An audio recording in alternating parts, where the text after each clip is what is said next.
de CEDEAO, ce n'est pas la même chose, mais une copie de CEDEAO. Mais là, ça voudrait dire quoi? Et comme je l'ai dit à le Mali, à part le Burkina qui est un tout petit peu stable, même il y a toujours des attaques terroristes au nord du Burkina et tout ça, presque tous ont des graves nous alliés. Pas bon du tout, hein? Ah oui. Et pourquoi faut va là-bas? Parce que c'est des chefs d'État qui ont presque enlevé, il n'y a pas d'opposition. Et c'est ce qu'il veut faire. Les gens qui peuvent le protéger à garder son pouvoir pour toujours. Il n'y a pas d'opposition dans ces pays. Et c'est des militaires, moi je les appréciais, qui avaient fait leur coup, qui avaient promis qu'ils vont faire des élections. Ils ne parlent plus d'élections. Fort ne parle plus d'élections. Donc Fort, il veut rentrer dans le groupe qui l'arrange pour qu'ils se sentent à l'aise. Parce qu'avec la CEDEAO, il sait que tout ce qui est en train de se passer au Togo, tôt ou tard, la CEDEAO va lui dire, mais cette histoire de 5e République, de quoi la parlementaire, là, qu'est-ce qui se passe? Tu dois faire les élections. Tu dois avoir une opposition inclusive. Tu dois faire ci, tu dois faire ça. Il n'aime pas qu'on lui impose quoi que ce soit. Alors que quand il sera chez les gens de l'AES, c'est lui qui sera le patron. C'est lui qui leur dira ce qu'il veut. Et comme eux tous, ils ne veulent pas faire des élections, ils seront dans le même truc ensemble et personne ne peut donner conseil à l'autre. Donc, c'est ça qui... Oui. Du coup, Daniel, j'aimerais dire quelque chose. Avec tout ça, on a une opposition au Togo qui fait silence face à tout ceci. C'est absurde. Parce que cela, c'est-à-dire, ne devrait pas avoir lieu si l'opposition faisait son travail. Parce que, sincèrement, l'opposition est censée représenter une autre partie du peuple. L'opposition togolaise, malheureusement, est là pour les élections. Mais comment se fait-il qu'il y ait des choses aussi graves, telles expliquées, et que nous comprenons maintenant la gravité? L'opposition ne va pas nous dire, toute la classe politique d'ailleurs, ils ne vont pas nous dire qu'ils ne sont pas conscients de tout cela. Qu'est-ce qui justifie ce silence? Pourquoi ils font comme si ce n'est pas du tout un problème? Non, mais je t'ai dit, l'opposition togolaise, comme nous l'avons dit, ils ne disent rien. Après 5 ans, même quand il y avait les élections présidentielles, tu ne les entends pas. Souvent, tu attends qu'ils ont fait peut-être des marches vers la plage et puis ils ont fait des barbecues et tout. Et chaque 5 ans, on les voit se promener pour déjà voter pour nous. Ils portent les habits de couleur et voilà. Et après les 5 ans, on crie peut-être quelques semaines, on nous a volé, on leur donne un peu d'argent comme des petits enfants, on met le biberon dans la bouche et puis ils se taisent. Et ils font marcher les gens quelques mois, quelques semaines et puis c'est fini. C'est pour ça qu'ils sont là. Mais sinon, des trucs comme ça, ils doivent dire à l'État que nous devons convoquer une assise à l'Assemblée nationale pour discuter de ça parce que nous mettons la sécurité du pays en danger. Ils devaient convoquer une assise. Ils devaient obliger l'Assemblée à se réunir rapidement sur cette histoire. C'est pas qu'ils vont s'asseoir et puis vont dire que oui, ils ont fait ça à la justice et puis, comment elle appelle, Adjourouvia a dit ça à l'autre et puis voilà, envoyez-le. Alors que c'est une décision qui peut mettre le Togo dans un problème. Mais un vrai problème. Voilà. Un vrai problème. Voilà. Donc, moi, je ramène encore tout ça là. Avant de donner la parole à Chef Kantoum, il a sûrement quelque chose à rajouter. Non, pour le moment, on ne monte pas les gens. On va vous monter. Hein. Avant de donner, je ramène tout ça là à la classe politique, c'est-à-dire à l'opposition. Et moi, je dis, attendez, on a des sénateurs au Togo, non? Bien sûr. C'est quoi leur rôle exactement?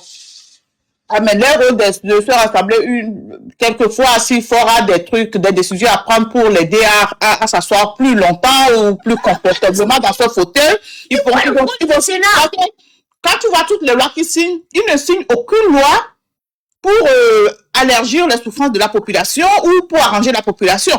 Toutes les lois qu'ils signent, c'est comment permettre à Fort de s'asseoir plus longtemps, plus confortablement dans son fauteuil. C'est pour ça qu'ils sont là. Parce que des trucs comme ça, normalement, si on a une vraie opposition au Togo, ils devaient convoquer une assise. Si nous, amateurs, nous ne connaissons rien à la politique, nous pouvons réfléchir de cette manière. Pourquoi on ne peut pas comprendre? Pourquoi le Togo doit tout le temps être mêlé aux histoires de coups d'État de... Pourquoi? Et l'opposition ne dit rien. Et nous tombons là. Quelqu'un demande combien de membres de l'opposition avez-vous dans l'Assemblée? Je ne comprends pas ta question, mais est-ce que tu voulais par là nous dire qu'il faudrait que l'opposition soit dans l'Assemblée pour pouvoir se prononcer sur des trucs aussi gravissimes? C'est juste pour comprendre ta question, hein? Voilà. Vas-y, Dadani. Ouais, mais voilà, peut-être tu peux donner la parole à quelqu'un d'autre et puis on continue. Oui, je reviens, je suis là, je ne descends pas. Merci beaucoup, on a très bien compris l'explication parce que franchement, moi je ne voyais pas très bien tous les enjeux qu'il y avait par rapport à cela et je comprends pourquoi tu insistais pour qu'on fasse ce live. Parce que je suis sûre qu'il y a beaucoup de gens qui ne maîtrisent pas ce côté de la chose. Voilà. Donc, merci beaucoup. Voilà, chef canton. Les Vinderland, on est là. Chef canton. Il est où? Non. Chef canton, t'es là? Ah, un instant, ok, ça va. Protocole, tu peux reprendre la parole en attendant, si tu veux.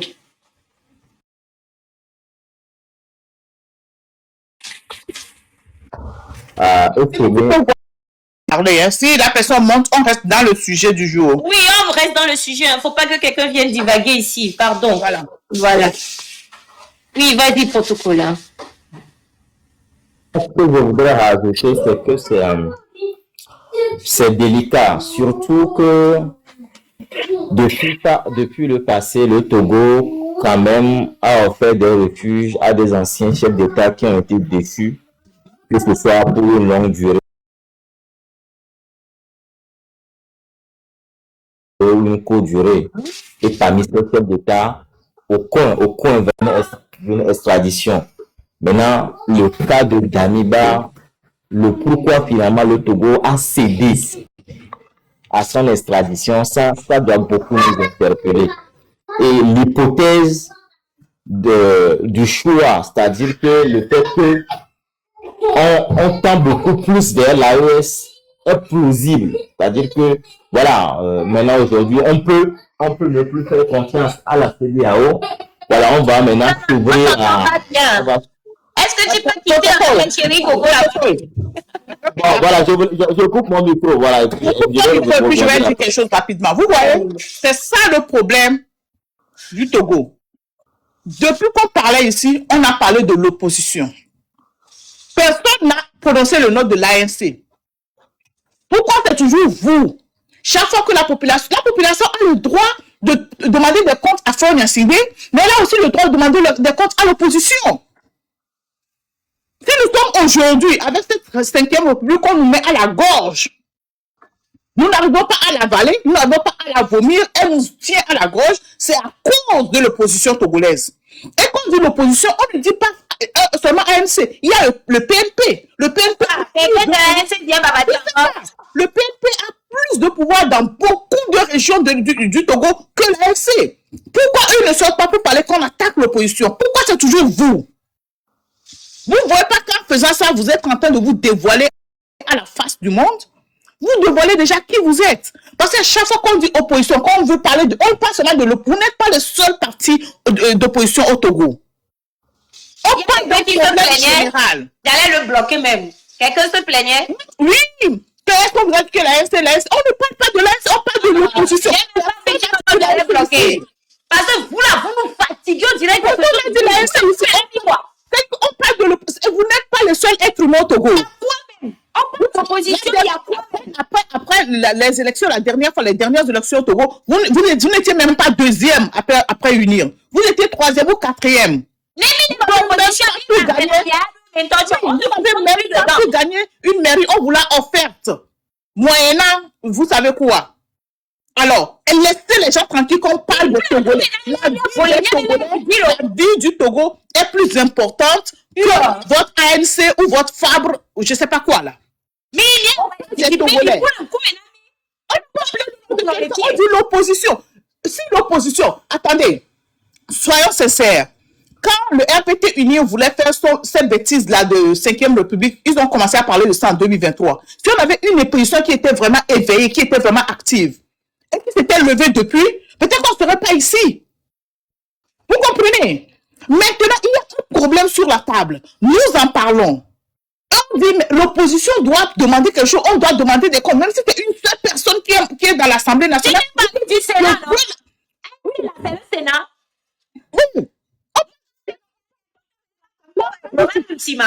Oui. Une seule personne, même si c'est un seul membre que l'opposition a, si c'est une opposition effective, il peut convoquer qu'on veut avoir une assise pour discuter de ce problème. Le peuple doit comprendre, le peuple doit savoir ce qui se passe. C'est de ça qu'on parle. Il faut les laisser t'apprendre. Ils vont nous détourner dans notre... Foutez-nous la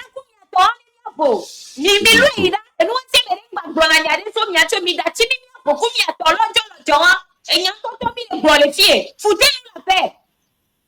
Est-ce que vous voyez pas que déjà aujourd'hui, le Bénin-Togo, on avait de très bonnes relations. Mais aujourd'hui, à cause de la mauvaise politique extérieure de ce gouvernement, on n'est plus bien avec le Bénin. Avec le Ghana, vous savez, c'est pas bien. C'est parce que le président ghanéen, il est tellement diplomatique qu'il ne le montre pas. Mais c'est pas ça. Maintenant, il crée d'autres problèmes avec la Côte d'Ivoire. Avec la Côte d'Ivoire. Et la fois passée, l'attentat qu'il y a eu au Bénin, c'est le Nigeria qui a intervenu. Alors, quand il fait tout ça, qui crée des problèmes avec ses pairs de la CEDEAO, quel est l'impact sur nous, les Togolais? C'est de ça qu'on parle. On ne parle pas d'un parti politique, on parle de l'opposition togolaise dans tout son ensemble. Merci beaucoup. Peut-être quelqu'un veut parler encore.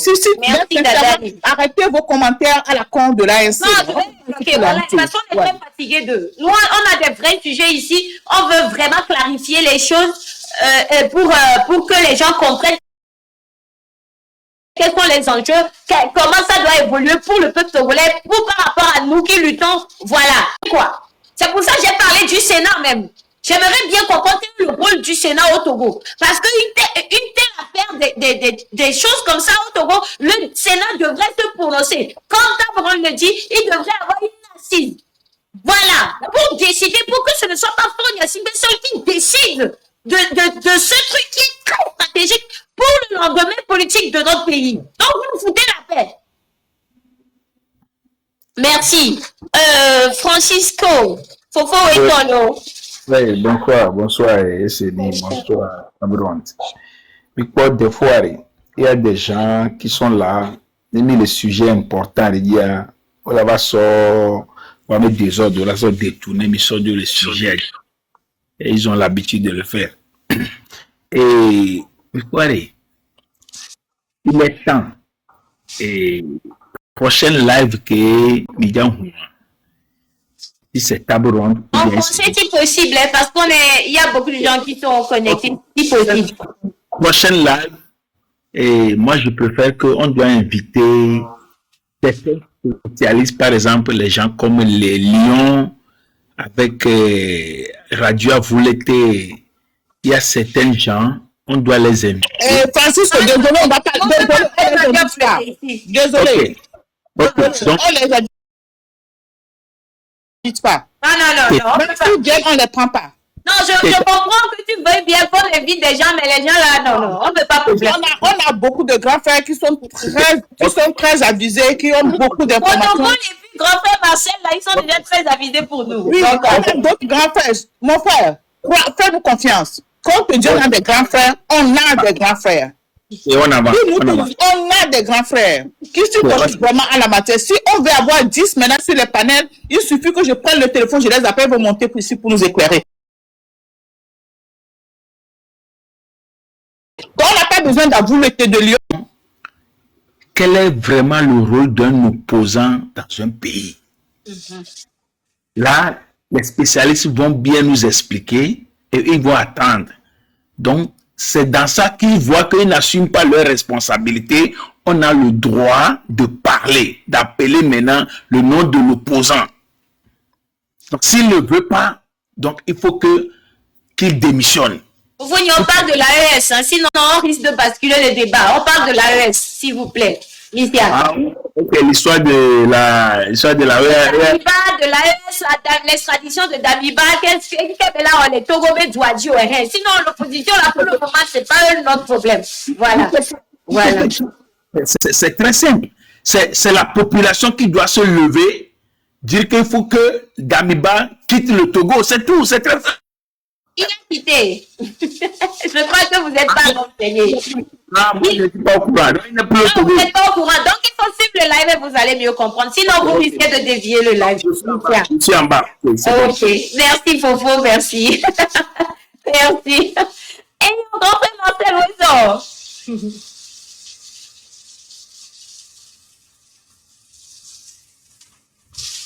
Rentrez Marcel. Marcel est là. Il va, Marcel Kodji, ah. C'est lui. C'est lui. D'accord, Marcel Kodji, ah. Bon, vous m'entendez maintenant? Oui, oui. Wilson. Ah, je vous salue. La thématique du jour, l'AS, la déportation d'Amiba. Exactement. Première, elle dit à fort à le dos au mur. Pardon. Il y a quelqu'un, je vois un compte là, le panafricain, avec qui est connecté, qui veut venir. J'espère que vous n'allez pas venir mélanger nos lives, parce que nous ici, on insulte vite. Donc si c'est pour venir dire, nous on va vous inventer. Donc c'est juste pour vous avertir avant de vous faire monter. Merci. Vas-y, grand frère. Bon, j'ai vu tout à l'heure des Togolais là, qui sont chez Tania, sur les groupes, qui se félicitent que oui, fort à chasser, à renvoyer l'autre là, à l'exporter. Mais c'est grave.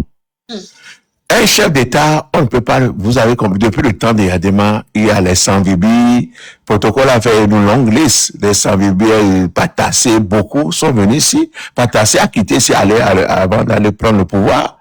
Le président de quoi, beaucoup de présidents ont envoyé leur famille ici pour se cacher. Même les Maliens là, qui sont là, les gens de la rue, c'est les du Niger là, leurs enfants sont à Lomé. Actuellement, les femmes ils fréquentent l'école française, les écoles là, les grandes écoles à Lomé.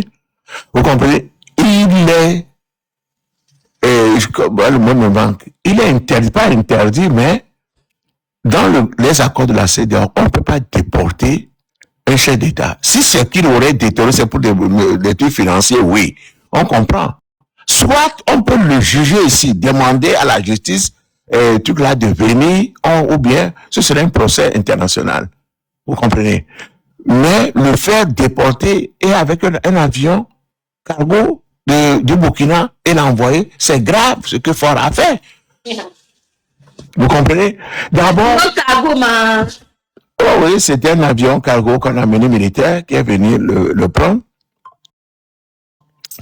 Deuxième chose, nos frères qui sont au Burkina doivent se méfier. Beaucoup qui ont demandé l'asile au Burkina, surtout nos militaires déserteurs. Beaucoup ont quitté les rangs et sont au Burkina.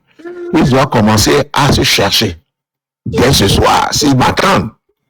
Parce que on est obligé de les remplacer par Damiba.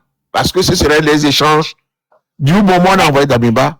Donc, ces officiers, sous-officiers qui ont fait le Togo là, qui sont là-bas, beaucoup doivent commencer à se chercher. On avait oublié ce côté là, Fofo. Pardon? On avait demandé. Quand on a demandé qu'il y a les experts viennent là.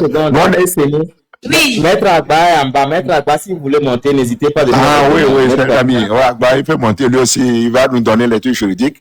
Agba, je te salue. Voilà. C'est quoi son nom? Quoi, c'est Agba, ouais. Oh, maître, est-ce que vous pouvez envoyer une invitation, s'il vous plaît? Bon, en attendant qu'il vienne nous parler de... Comme c'est un avocat, mais je voulais donner ce qui peut arriver à nos Togolais qui sont sur le territoire burkinabé. On peut les déporter cette nuit après-demain. Parce qu'il y a plusieurs qui sont là-bas que Fort cherche à remplacer. Du moment où il est allé au Ghana, il n'a pas trouvé gain de cause. Donc ceux qui sont au Burkina, qui pensent qu'ils sont sur la belle étoile, ils doivent se chercher. Parce que surtout les militaires qui ont quitté les rangs. Vous comprenez? Il y a ça aussi. Et les civils qui ont demandé l'asile au Burkina. En conséquence, il faut demander, bon, j'ai besoin de tel colonel, tel monsieur, tel officier, il est là-bas, donc envoyez-nous le. Et c'est possible qu'ils vont le renvoyer. Vous voyez? Mais est-il que je sais que dans les jours à venir, Fort sera maté. Pas la CEDEAO, même pas la France. Parce que ce qu'il a fait, ça ne se fait pas. Avant que le gars n'arrive ici, c'était la CEDEAO qui a négocié et la France. Le monsieur s'est réfugié dans un camp militaire français pour être protégé. Donc le pays qu'on a choisi pour lui, c'était le Togo pour le protéger. Et on l'a demandé, il a accepté. Et il a débarqué avec tous ses biens. Vous venez l'enlever maintenant avec sa femme, son avocat. D'abord, il devait avoir un avocat. Quand on l'a amené à la cour d'appel, il n'est pas allé avec un avocat. L'avocat devait, il est allé seulement avec sa femme. Et on vient le chercher avec sa femme, on le met dans un avion, on l'envoie. Vous voyez que je sais que dans les jours à venir, surtout que la Côte d'Ivoire est impliquée, vous avez joué tout à l'heure la sortie de, comment l'appelle-t-on, le passeur là, c'est qu'il a une autre, on ne peut pas le déporter. S'il faut le juger, il faut le juger.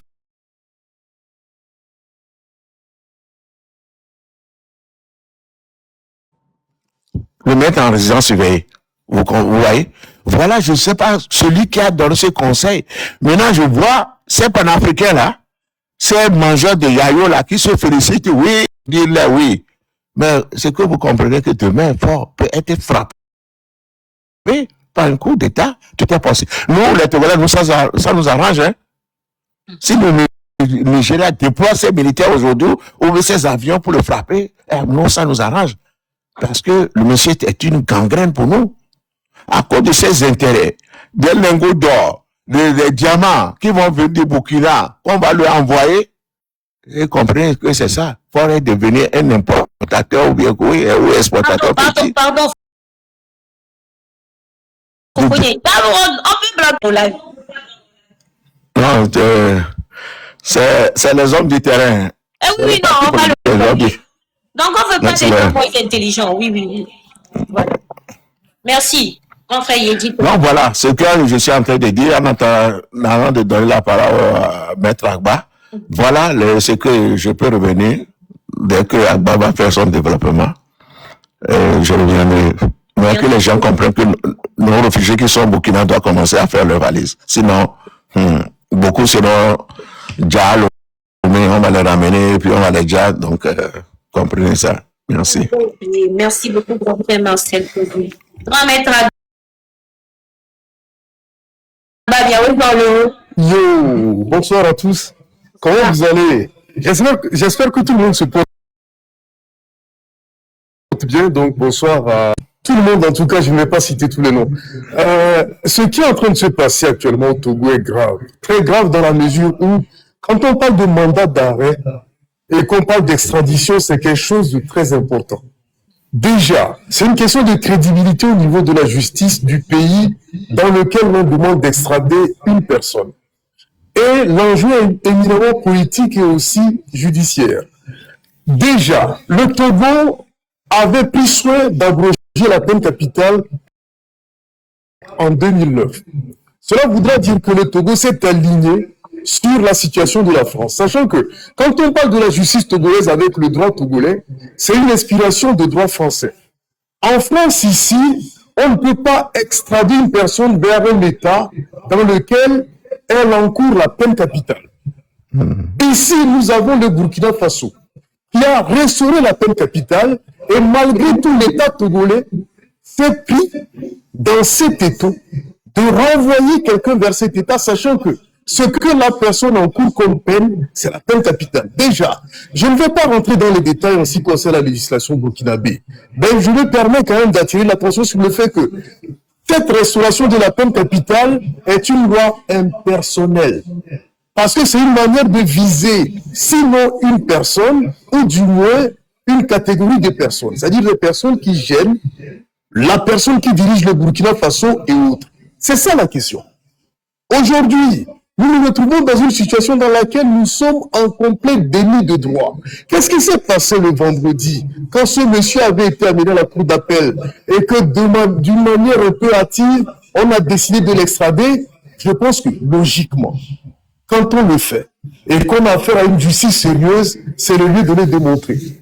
À tout le moins, le Togo aurait pu, même si il y a des éléments qui corroborent l'hypothèse du coup d'État, ce que je doute, très fort d'ailleurs, c'est que le Togo aurait pu se dire, dans la mesure où le Burkina Faso pratique la peine capitale, il vaut mieux que nous-mêmes nous jugions cette personne ici. Le Togo a le droit de le faire. Ils ne l'ont pas fait. Il y a un contrôle formel. Il faut vérifier déjà si ce qui a été fait au Burkina Faso est régulier. On ne sait même pas. Si aujourd'hui, Flavie Marcel nous fait savoir que la personne n'a pas été accompagnée par un avocat, c'est encore plus grave. Cela voudrait dire que les droits de la défense n'ont même pas été respectés. Alors, ce que j'ai à dire en tant que juriste, c'est qu'aujourd'hui, Paul Gnassingbé et ses amis viennent de montrer une fois de plus à la face du monde qu'au Togo, il n'y a pas de droit. Il n'y a qu'une seule personne qui décide dans son seul intérêt. Qu'est-ce qui fait que Paul Gnassingbé a pu faire prendre cette décision? On le saura bientôt. Mais en tout cas, il y a une chose qui est claire, c'est que le Togo est en train d'être de plus en plus isolé. Alors, faut-il rire ou en pleurer? Personnellement, je me garde de ne pas pleurer, mais seulement ce qui m'embête un peu, c'est le fait que l'on est en train de jouer avec la vie humaine. Et il y a un autre point sur lequel je vais terminer, c'est le fait que nous avons des compatriotes qui vivent au Burkina Faso. Nous avons d'autres qui sont un peu éparpillés dans les pays d'AES. Cela voudra dire qu'aujourd'hui, pour sauver son pouvoir, Faure Gnassingbé est prêt à tout, y compris faire ôter des vies humaines partout où son droit voudrait être établi. Donc, faisons vraiment attention. Et l'heure est grave dans la mesure où nous avons l'impérieux devoir de faire de telle sorte que ce pouvoir finisse. Sinon, nous tous, nous allons en pâtir. Je vous remercie. Merci beaucoup, grand maître. Merci pour votre participation. Est-ce que quelqu'un a une question à poser à maître avant qu'il ne parte, puisque là, ça parle vraiment du côté de la loi, vous voyez? Quelqu'un a une question? Je voudrais remercier Maître Agba pour ces précisions assez utiles qui sont venues en complémentarité de ce que je venais tantôt de dire. Maintenant, finalement, est-ce qu'on ne peut pas dire qu'on est même en violation de la Convention des Nations Unies de 1984 contre la torture et les autres peines de traitement cruel, inhumain, dégradant, puisqu'on l'a ratifié? On l'a ratifié. Non seulement on l'a ratifié, mais même quand on est en matière de convention bilatérale, laissons même les conventions internationales, dans la mesure où l'État qui se respecte a pu décider d'abroger la peine capitale en son sein, je ne vois pas comment on va extrader une tierce personne vers un État, alors je vais vous extrader une personne, c'est le parquet qui prend l'initiative, le parquet de l'État d'origine. Le parquet devra poursuivre en indiquant les motifs pour lesquels on cherche la personne, quels sont les chefs de prévention ou d'accusation. On met aussi la peine que la personne encourt et on met une sorte de garantie comme quoi la personne aura droit à un procès équitable. Il se pourrait qu'il y ait une convention bilatérale. Il se pourrait qu'il y ait une convention plutôt qui est régionale. C'est là. Mais en tout état de cause, quand on est parti à une convention et qu'elle a été régulièrement ratifiée, là aussi, ce qu'il faut faire, c'est que il faut la respecter. C'est comme ça. Sauf que ici, non seulement au plan interne, le Togo a pris soin de mettre fin en 2009 à la peine capitale, en précisant d'ailleurs, je me rappelle, quand je lisais les journaux, que eux, ils ne pratiquaient même plus cette peine depuis au moins les... S'il vous plaît, tapotez. Madame, tapotez, viens pas là. Tapotez. Si vous pouvez envoyer des petites fleurs, mis des coucous. Bien, il a eu un appel, je ne pense Y pas. compris les textes internationaux auxquels le Togo a fait partie, qui ont été régulièrement signés et ratifiés. Alors là, cela voudra dire qu'au Togo, le droit n'existe plus. De toute façon, ce n'est pas un secret de polichinelle. Quand on garde des gens pendant 8 ans, 7 ans ou plus, sans les avoir jugés, ou alors sur des motifs fallacieux qu'on les condamne, c'est que l'État n'existe pas. Il y a un démantèlement total. Au Togo, maintenant, ce qu'il faut faire ou comprendre, à tout le moins, c'est que c'est une zone de non-droit. Il n'y a que des voyous. C'est tout. Merci, maître. Merci. Merci vraiment. Protocole. Ah oui, vraiment, le live ça aurait été bien pour passer sur le lien de la radio, mais bon, voilà, on a déjà commencé, donc voilà. Il y aura d'autres occasions pour la radio. Vous inquiétez Merci, pas. merci beaucoup, mais comme vous l'avez dit, déjà il y a eu des journaux béninois qui ont déjà qualifié le Togo d'un État voyou et nous envoyons la preuve aujourd'hui. Parce que un chef, quand même, Damiba, il a été un chef d'État, même si c'est pour juste une semaine, il a été un chef d'État.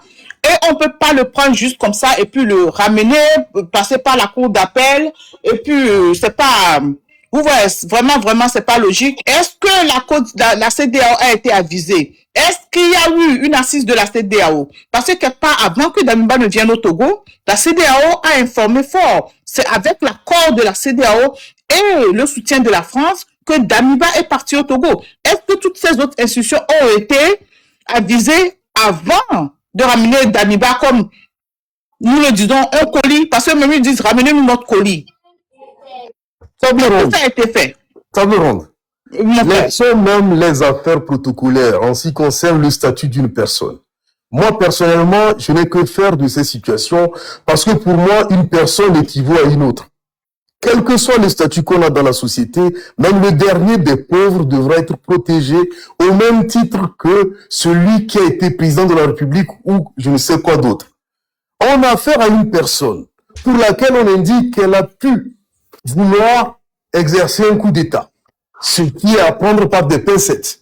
On la poursuit. On vous présente un mandat d'arrêt international.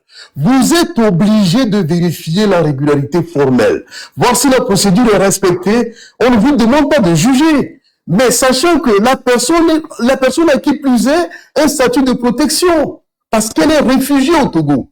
Le vrai statut, c'est ça. Alors, si on met d'un côté cela, si vraiment cela est avéré, la question pourrait se poser. À supposer qu'on envoie des preuves formelles comme quoi elle a voulu effectuer un coup d'État dans un pays tiers, la question pourrait se poser de l'extrader ou pas. Mais seulement ce que moi j'aimerais dire, c'est que on fait abstraction du statut qu'elle a, quel que soit l'endroit dans lequel elle se trouve. On regarde vraiment qu'est-ce qu'on a mis dans le mandat d'arrêt international. On dit tentative de coup d'État. Alors qu'on sait très clairement que pour le Burkina Faso, quand c'est le cas, ce qui est prévu comme peine, c'est la peine capitale. Pourquoi l'extrader? Pourquoi l'extrader? Bon Dieu de bon sang. Alors, si c'est le cas, venez alors nous dire qu'au Togo, la justice n'existe plus. Et que la justice est incarnée par Faure Gnassingbé, point barre. Comme ça, nous saurons que les études qu'on effectue dans le but de devenir magistrat ne servent plus à rien. Si c'est pour être là et enregistrer la volonté d'une personne, qui plus est qui est inculte, cynique et sadique, c'est que ça ne va pas.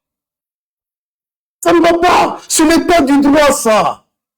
J'ai honte de mon pays aujourd'hui. Donc, table ronde, s'il te plaît, pour moi, c'est vrai, Damiba était peut-être président de la République. Ben, savons qu'il est un putschiste. Je ne vais pas m'avancer dans ce détail-là. Mais moi, ce qui m'intéresse aujourd'hui, c'est de mettre l'homme au centre des intérêts. Si aujourd'hui, je ne sais pas, que ce soit moi-même, Pierre Baloukamoun, qui est mon frère, ou alors une tierce personne, je donnerai le même raisonnement. Il faudrait faire abstraction de leur statut. Ce sont des statuts de pacotille, je dirais d'ailleurs. Ne rentrons pas dans leurs détails. Intéressons-nous à l'homme Damiba. Est-ce que vous croyez vraiment qu'il y a eu coup d'État? Damiba était dans le quartier de la Caisse. Il faut peut-être traverser au moins 34 barrières de sécurité avant de l'atteindre. Est-ce que vous avez entendu quelque part qu'on l'a vu en train de circuler quelque part à Lomé? Le pays de Pegasus. Vous pensez que si on est dans un pays de Pegasus, c'est plutôt les Burkinabés qui sortiront pour venir dire aux Togolais qu'ils ont pu mettre sur écoute les Togolais et qu'ils ont compris que quelqu'un, un de leurs, qui est au Togo, qui est protégé, voudrait effectuer un coup d'État chez eux? Il y a un problème. Le Togo, le pays le plus contrôlé, où les citoyens sont sur écoute, vous pensez qu'il appartient aux Burkinabés de venir dire aux Togolais, en plus, quelqu'un qui est dans le quartier très proche de Faure Gnassingbé, vous pensez que dans ce secteur-là, tout le monde n'est pas sur écoute? En plus, quand on s'appelle Damiba, alors, dans ce cas, si vraiment les Togolais l'ont fait en connaissance de cause, là, je dirais oui. Mais s'ils me disent que c'est parce qu'on leur a apporté la preuve, Je vais leur dire, mais dans ce cas, vous avez été bêtes. Parce que cela voudra dire que le Burkina vous espionne. Sinon, comment vous pouvez être là, sous vos yeux, votre barbe, que la personne veut effectuer un coup d'État au Burkina, que vous n'avez rien vu, alors que vous êtes capable de mettre Ferdinand Ité sous la coupole de Pegasus, et que c'est au Burkina qu'on quitte à 600 et quelques kilomètres pour venir vous dire que, à côté, à quelques centaines de mètres de votre président, quelqu'un était sur l'écoute. Vous ne voyez pas là qu'il y a un problème? Il n'y a pas de problème là? Il faut vraiment finir avec cette dictature. Vraiment, si vous avez les moyens qui soient cachés ou saillants, mettez-les en œuvre. Il faut vraiment arriver à bout et en terminer avec ces atermoiements. Assez, c'est assez. Alors, merci, Maître Abba. J'avais posé déjà une question à protocole, mais je vais vous la poser encore. Quelles sont les conséquences directes de cette extradition, légalement parlant, vis-à-vis de l'État togolais? Parce qu'on sait que Ford Yacine prend des décisions pour nous, mais quand les sanctions vont tomber, c'est sur nous, ça retombe. Du coup, quelles peuvent être les conséquences directes?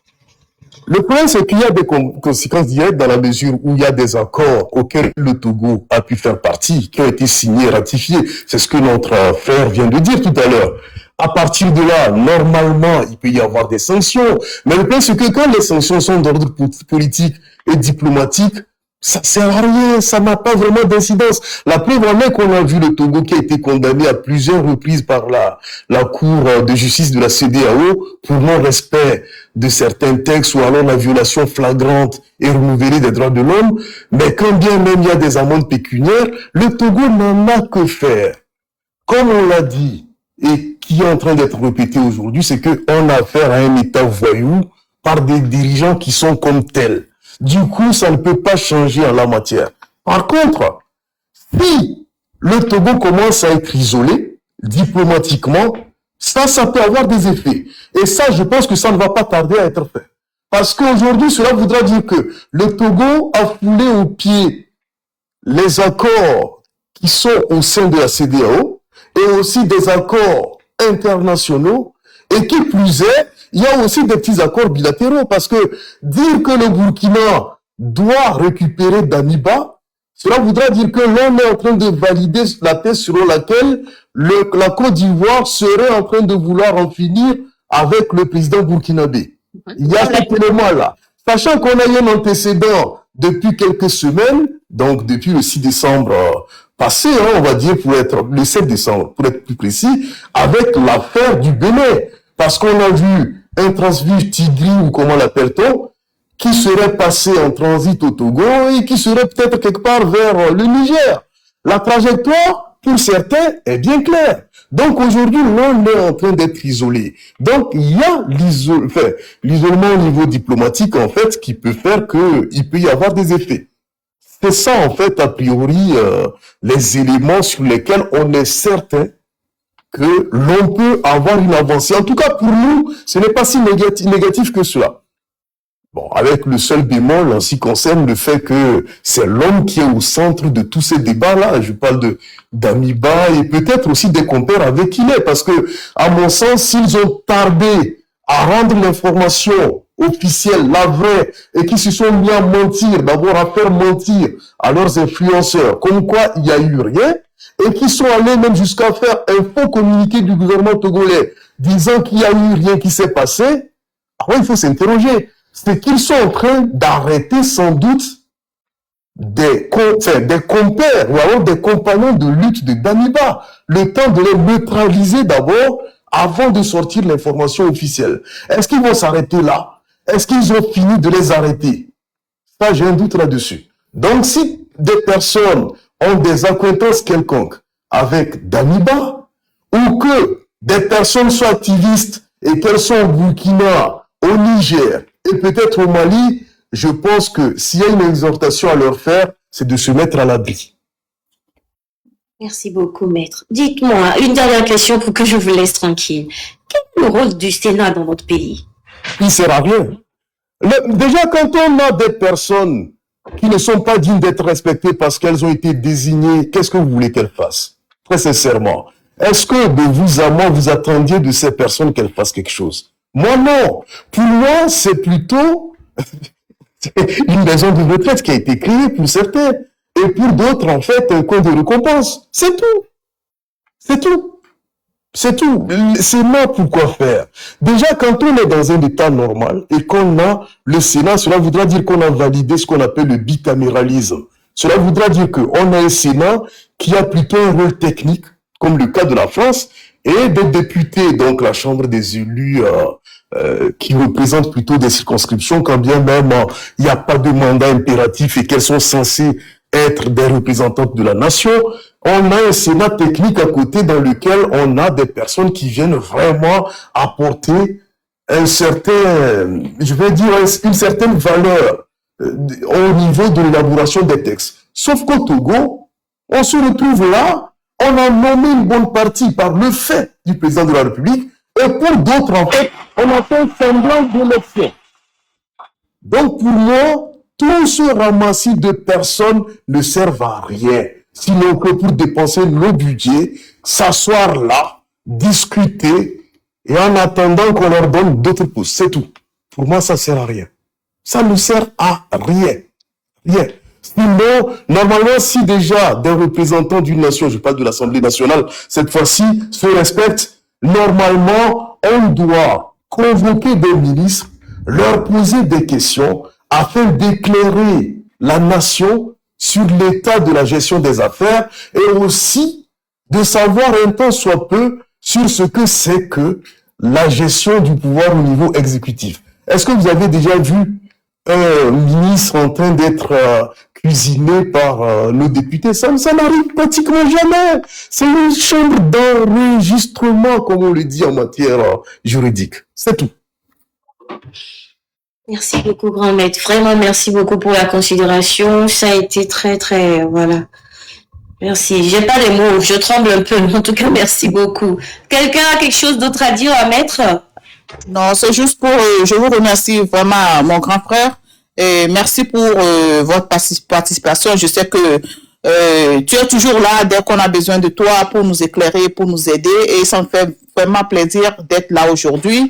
Et comme je le disais à certaines personnes, je vous dis que on a tellement de grands frères qu'il suffit juste qu'on prenne un téléphone, ils seront tous ici. Donc, vous voyez qu'on a eu des grands frères, et Maître Agba Kwasi, il connaît beaucoup de sujets c'est un avocat, comme il a dit, sur la politique, et beaucoup de trucs. Il peut toujours venir nous renseigner si on le veut. Et si, par exemple, il y a quelqu'un, il va partir bientôt, parce qu'il est très, très, très occupé. Il est très occupé. Si quelqu'un a une question très, très rapide qu'il veut poser à Maître Agba, vous pouvez faire votre demande, vous envoyer, que la question soit vraiment précise et rapide pour qu'il vous donne la réponse et il parle. Il y a une question, pardon. Moi-même là, il y a une question. Chef Canton, j'espère que tu n'es pas une sanction plutôt. J'espère que tu n'es pas une sanction plutôt parce que lui... Attendez, moi je vais gérer ça. Bon, qui veut poser la question à Maître d'abord? Moi, je vous... Bon, attendez. On n'est pas dans ton canton ici. Ici, c'est la justice. Ici, on est dans la cour ici. One love qui commence. Les hommes du Togo, là. On va les préparer à... Merci beaucoup. Merci, ça m'a tellement fait plaisir. Votre intervention, que Dieu vous protège. Je voulais juste poser une question. C'est pas par rapport à l'extradition d'Amiba, mais moi... Grand frère Marcelo aussi, les bords.